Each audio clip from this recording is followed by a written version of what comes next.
안녕하세요. 품격 있는 리뷰 고니티브의 고니입니다. 자, 오늘은 먼저 여러분들에게 한 가지 질문을 드려볼게요. 여러분은 지금 스마트폰을 구매한다면 갤럭시 S23 울트라를 사시겠어요? 아니면 갤럭시 S24 울트라를 구매하시겠어요? 대부분 당연히 그래도 신형 갤럭시 S24 울트라지 하실 텐데, 아마 오늘 제 영상 끝까지 보시면 글쎄요, 그 생각이 과연 끝까지 유지가 될까요? 혹시 저처럼 전자 갤럭시 S23 울트라에서 이번에 새롭게 출시한 갤럭시 S24 울트라로 갈아타신 분들, 카메라 사용하시다가 뭔가 좀 우아하다, 이상하다, 그런 부분 없었나요? 제가 정식 출시 전에는 시제품으로 테스트를 하면서도 뭔가 좀 우아하다, 맞나 싶어가지고 좀 의구심이 있었는데, 사전 예약 구매한 제품으로 테스트를 해보니까 이거 원래 그냥 그랬던 거구나 라는 생각이 들더라고요. 당연히 오늘 제품들 두 가지는 모두 다 제가 직접 구매한 내돈내산 제품이니까 단점까지 정말 싹 다 솔직하게 얘기할 거예요. 그래도 결론부터 얘기하면, 제 친한 지인이, 제 정말 소중한 친구가 고니야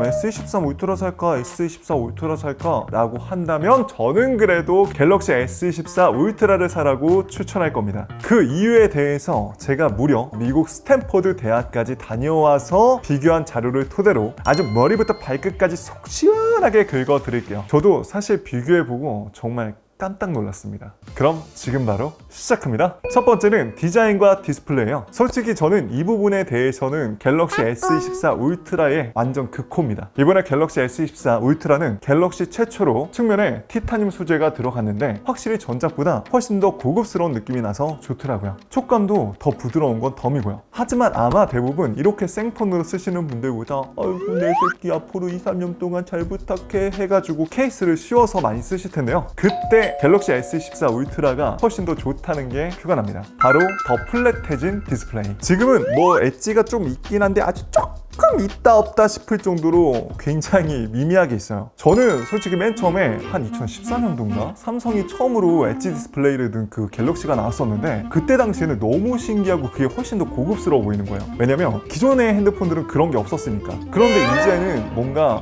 그 엣지 부분 때문에 이 완전하게 디스플레이를 못 쓴다는 느낌도 좀 들기도 하고, 터치 오작동도 있었다는 얘기가 빈번하게 들리다 보니까 이제는 소비자분들이 엣지 디스플레이 이쁘긴 한데 평평한 걸로 내줘 라고 자꾸 요구를 했잖아요. 확실히 이번에 훨씬 더 플랫한 디스플레이로 나오니까 원핸드 오퍼레이션 쓸 때조차 오작동이 훨씬 줄고, 보기에도 게임을 할 때도 훨씬 더 몰입감 있는 화면을 볼 수 있어 좋더라고요. 그리고 밝기도 정말 많이 밝아졌는데요. S24 시리즈 모두 전작보다 무려 40%나 밝아진 최대 2600니트 밝기를 가지고 있죠. 확실히 채광이 쨍한 야외에서 비교해보니까 차이가 많이 나더라고요. 그리고 이번에 갤럭시 S24 울트라만 강화 유리가 전에 고릴라 글래스 비터스 2에서 아머로 변경이 되면서 훨씬 더 빛 반사가 줄어들고 내구성도 좋아졌는데요. 제가 실생활에서 써보니까 울트라가 정말 빛 반사가 많이 줄어들어서 실내등 빛이 강해도 훨씬 더 전보다 보기 편해졌습니다. 그리고 여담이지만 이번에 플러스부터 다시 해상도가 QHD 플러스로 돌아왔기 때문에 이 부분도 이번 갤럭시 S24 많은 분들이 좋아하는 포인트죠. 자, 그 다음은 기능적인 부분입니다. 뭐니 해도 이번 갤럭시 S24의 메인 기능은 단연코 새로운 AI 기능인데요. 그 중에서도 저는 서큐트 서치, 그리고 메모 요약 기능, 문자 스타일 변경해 주는 거, 음성 녹음 요약 기능까지 정말 자주 애용하고 있어요. 제가 지난번에 새로운 갤럭시 AI 핵심 기능만 남들보다 품격 있게 사용하는 방법 알려드렸으니까 위에 카드 눌러서 꼭 시청해 주세요. 그런데 여기서 한 가지 또 축복 같은 소식이 들려왔습니다. 바로 전자 갤럭시 S23도 이번에 새로운 AI 신기능을 대부분 쓸 수 있다고 합니다. 이제 곧 업데이트가 될 예정인데, 저는 이제 먼저 써본 입장에서 정말 다른 건 모르겠고, 서큐트 서치나 문장 스타일 바꿔주는 거, 노트 요약까지 이건 진짜 꼭 써보세요. 정말 자주 애용하시게 될 겁니다. 저는 솔직히 핸드폰 쓰는 사람 입장에서, 또 테크 유튜버 입장에서 그런 것 같아요. 실생활에서 대중들이 쉽게 접근하고 유용하게 쓸 수 있는 기능을 얼마나 많이 넣어줬는지, 얼마나 접근성이 쉽고 간편하게 쓸 수 있는지, 그게 중요한 포인트라고 생각합니다. 8K 동영상 촬영까지 되면 뭐합니까? 사람들이 쓰질 않으면 무용지물인데. 그래서 저는 이번에 역대급 AI 신기능 때문에 이번에 갤럭시 S24가 정말 높은 판매 실적을 내지 않았나 싶어요. 그리고 이번에 갤럭시 S24는 갤럭시 최초로 인터넷이 끊겨 있어도 온디바이스 방식으로 실시간 통역 기능까지 쓸 수가 있죠. 하지만 스마트폰을 인터넷 없이 사용할 일이 많이 있나? 자, 다음은 카메라입니다. 솔직히 저는 이 부분을 여러분들에게 알려드리고 싶어서 이 영상을 촬영한 거나 다름이 없어요. 그만큼 오늘 영상에서 핵심이니까 잠깐만 집중해주세요. 제가 카메라를 야외에서도 찍어보고 실내에서도 찍어보고 밤에도 찍어보고 미국 가서 찍어보고 뛰어도 보고 정말 다양한 환경에서 오랫동안 테스트를 해봤는데요. 어떨 때는 갤럭시 S23 울트라가 더 좋고 어떨 때는 갤럭시 S24 울트라가 훨씬 더 좋더라고요. 여러분도 직접 보시고 한번 판단해보세요. 자, 우선 이번에 갤럭시 S24 울트라를 쓰면서 가장 좋았던 거는 저는 이번에 광학식 5배 5천만 화소의 렌즈가 탑재가 됐다는 거였어요. 그전에는 3배 다음에 바로 10배로 넘어가다 보니까 물론 멀리 있는 아주 멀리 있는 피사체를 찍을 땐 좋지만 뭔가 조금 더 3배보다 멀리 있는 피사체를 찍을 때는 줌 땡기는 것도 불편했단 말이죠. 그런데 이제는 3배 다음에 5배 그 다음에 10배 이렇게 바로바로 터치해서 줌도 쉽게 전환할 수 있고요. 보시는 것처럼 5천만 화소인 만큼 10배로 줌을 땡겨도 이렇게 갤럭시 S23 울트라 비해서도 굉장히 선명하게 나오죠. 심지어 색감도 갤럭시 S24 울트라가 훨씬 더 눈으로 보는 색감처럼 자연스럽게 나와 좋더라고요. 사실 저도 이게 뭔가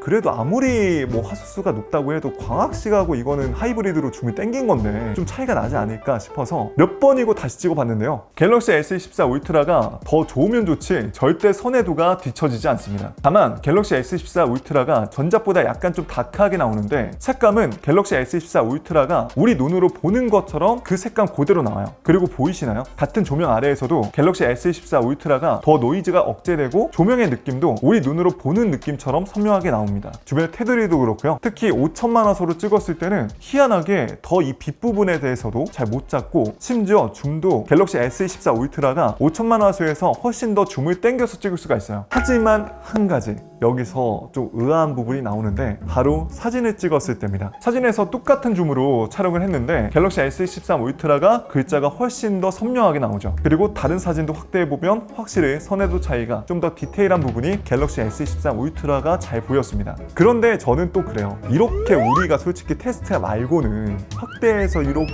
뭐 어디 달라진 거 없나 누가 더 선회도가 있나 할 일이 거의 없거든요. 그리고 일상적으로 찍었을 때는 색감이나 느낌 자체는 S24 울트라가 훨씬 더 눈으로 보는 색감으로 자연스럽게 더 잘 나와서 좋았습니다. 그리고 카메라 화질 개선 문제도 삼성 쪽에서 이미 충분히 인지하고 있어서 이번 달 말에 펌웨어 업데이트 예정이 있다고 하니까요. 갤럭시 S24 쓰신 분들 이 부분 때문에 아이고 내가 핸드폰 잘못 샀네 당장 팔아야겠네 내 S24 울트라 어디 갔냐 이렇게 안 하셔도 됩니다. 게다가 프로 동영상 모드에선 해상도와 프레임 아이콘 눌러보면 갤럭시 S24 울트라는 4K 120프레임으로 무려 2배나 높은 프레임으로 찍을 수 있어 훨씬 더 부드러운 영상 촬영이 가능하기 때문에 슬로우 모션도 훨씬 더 부드럽게 만들 수가 있고요. 슬로우 모션 기능에서도 이렇게 따로 UHD 120프레임까지 풀 HD는 240프레임까지 찍을 수가 있으니까 이 부분도 좋고요. 눈치채셨겠지만 이런 기능 때문에 갤럭시 S24 울트라는 따로 슈퍼 슬로우 모션이 없어요. 오히려 저는 이게 내가 원하는 부분만큼 촬영할 수 있으니까 훨씬 더 좋더라고요. 그리고 듀얼 레코딩이라고 더보기에 있는데 사실상 전작 디렉터스 뷰와 같은 기능이라고 보시면 되겠습니다. 자, 그럼 셀피는 어떨까요? 셀피는 둘 다 잘 나오고 색감도 똑같이 뭐 큰 차이는 없었습니다. 인물 사진 찍어봐도 드라마틱한 차이는 못 느꼈고요. 손떨림 방지도 얼마나 잘하는지 한번 비교를 해봤는데요. 네, 똑같이 기본적인 손떨림 방지를 너무나 잘하는 모습이죠. 그래서 저는 딱히 슈퍼스테디를 키지 않고 찍습니다. 왜냐면 슈퍼스테디를 찍으면 화질적인 부분에서도 좀 아쉬움이 있기 때문에 제가 정말 이렇게 열심히 뛰어봤는데도 일반 영상에서 이 정도의 손떨림 방지를 해주는 거 진짜 놀라운 것 같아요. 자, 다음은 발열 및 성능입니다. 일단 저는 사실 깃벤치하고 3D마크 이 점수 얘기하는 거 별로 안 좋아합니다. 아시겠지만 어차피 일반인분들은 이 점수를 봐봤자 얼마나 좋아졌는지 모르거든요. 그런데 제가 한 가지 분명 말씀드릴 수 있는 건 이번에 갤럭시 S24는 갤럭시 중 역대급 사이즈의 베이퍼 챔버가 들어가면서 발열이 정말 많이 개선이 됐어요. 그전 전작에도 발열 개선이 돼서 제가 한번 칭찬했었는데 이번에는 확실히 고성능의 게임을 돌려도 뒷면에 뜨거운 부분이 많이 줄었습니다. 그래서 고성능 게임을 해도 4K 60프레임 촬영을 해도 후면에 뜨거워지는 게 정말 많이 준 게 체감이 되더라고요. 저는 이게 개인적으로 굉장히 큰 차이라고 생각을 합니다. 자, 이렇게 오늘 새로운 갤럭시 S24 울트라와 전작 S23 울트라를 비교하는 컨텐츠를 만나봤는데 어떠셨나요? 여러분은 여기까지 보셨을 때 그래도 역시 본인대로 갤럭시 S24 울트라 가자 생각이 드셨나요? 야 잠깐만 S23을 차라리 차라리 좀 중고나 이런 걸로 해서 싸게 사볼까? 라고 생각이 드셨나요? 저는 그래도 이왕 지금 사실 거면 오랫동안 핸드폰을 쓰시고 바꾸시는 거면 갤럭시 S24 울트라를 사시길 권장드립니다. 왜냐면 대부분 저처럼 매년마다 핸드폰을 바꾸는 사람은 거의 없고 보통 그래도 2, 3년 이상은 쓰시고 바꾸시기 때문에 이왕 바꾸실 때 최신 갤럭시 S24 울트라를 사시는 게 훨씬 더 오래 쓰실 확률이 높고요. 그리고 저는 솔직히 이번에 다른 거보다 이렇게 플랫한 디스플레이 그리고 발열 이 두 가지만 놓고 보더라도 둘 중 하나 고르라고 하면 저는 갤럭시 S24 울트라긴 합니다. 그리고 카메라 부분도 일상적으로 촬영했을 때 훨씬 더 저는 갤럭시 S24 울트라가 좋다고 느꼈고요. 제가 펌웨어 업데이트가 되면 그때 다시 한번 또 비교 영상을 쇼츠라도 알려드릴게요. 자, 마지막으로 다시 한번 여쭙겠습니다. 여러분은 이 둘 중 어느 스마트폰을 살 건가요? 그리고 그 제품을 고른 이유 여러분들의 소중한 의견 댓글로 남겨주세요. 자, 그럼 이만 저는 여기서 인사드릴게요. 오늘 내용도 도움이 되셨다면 좋아요 한 번씩만 눌러주시고요. 앞으로도 이렇게 어려운 얘기 1도 없이 제품의 핵심 정보와 남들보다 제품 유용하게 쓰고 싶은 꿀팁이 궁금하시다면 오늘 저 처음 보신 분들은 구독과 알람 설정 한 번씩만 꼭 부탁드릴게요. 지금까지 전 품격 있는 리뷰 고니티브의 권이었습니다. 긴 영상 시청해주셔서 고맙습니다. 그럼 가볼게요. 빠잉.